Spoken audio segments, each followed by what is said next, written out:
ప్రస్తుతం లైవ్‌లో శ్రీజ అలాగే భరణి ఇద్దరు కూడా రీఎంట్రీ ఇచ్చారు. ఇక రీఎంట్రీ ఇవ్వగానే వీళ్ళిద్దరూ చూసి హౌస్‌లో ఉన్న కంటెస్టెంట్ కేరింతలు కొట్టారని చెప్పాలి.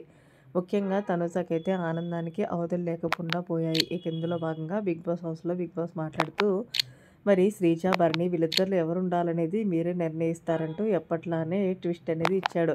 ఇక ఇందులో భాగంగా భరణి శ్రీజతో మాట్లాడుతూ భరణి, శ్రీజ మీరిద్దరూ హౌస్‌లో ఉన్న కంటెస్టెంట్స్‌ని కన్విన్స్ చేసుకొని హౌస్‌లోకి వచ్చిన తర్వాత మీరు చేస్తారో అదే కదా హౌస్‌లో ఎవరు మిమ్మల్ని ఇష్టపడి ఉండమంటారో ఓటు వేస్తారనేది మీరే వాళ్ళని కన్విన్స్ చేసుకోవాలి అంటూ బిగ్ బాస్ తెలియజేశారు. ఇందులో భాగంగా శ్రీజ అయితే ముందుగా పవన్ కళ్యాణ్ దగ్గరికి వెళ్ళింది. భరణి అయితే నేరుగా ఇమాన్యుయల్ దగ్గరికి వెళ్ళి సుమన్ శెట్టితో మాట్లాడుతున్నారు. ఇమాన్యుయల్ దగ్గరికి వెళ్ళి ఇమాన్యుయల్ నేను బిగ్ బాస్ హౌస్ నుంచి వెళ్ళిపోయాను.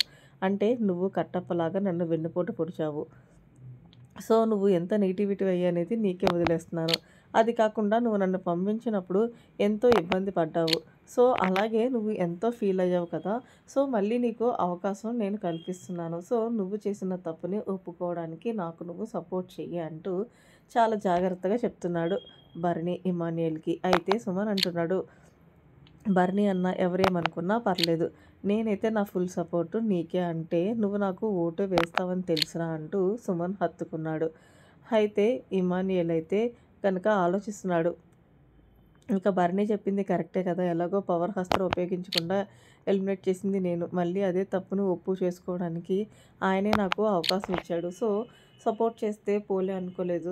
సో ఫైనల్‌గా ఇమాన్యుయల్ అయితే భరణికి సపోర్ట్ చేస్తాను అంటూ చెప్పాడు లైవ్‌లో. మరి మొత్తానికి భరణి గారి రీఎంట్రీ మీకు ఎలా అనిపించింది అనేది కామెంట్ సెక్షన్‌లో తెలియచేయండి. మరిన్ని లేటెస్ట్ అప్డేట్స్ కోసం మన ఛానల్ సబ్స్క్రైబ్ చేసుకోండి. Thanks for watching. By by. Have a nice day.